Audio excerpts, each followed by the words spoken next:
Der Vater hier, Stuart of Maryland. Mutter, Vater, Stand-Up Shrimp.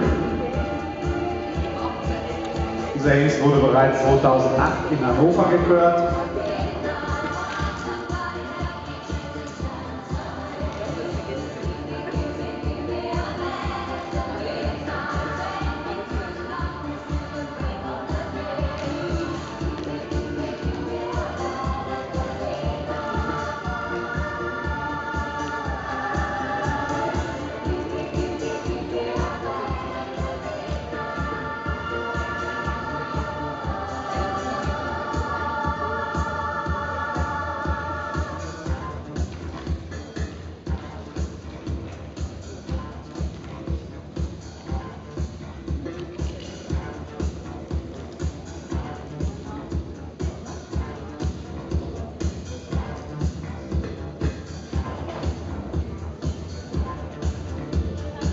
So, der Hengst kann dann wieder eingefangen werden.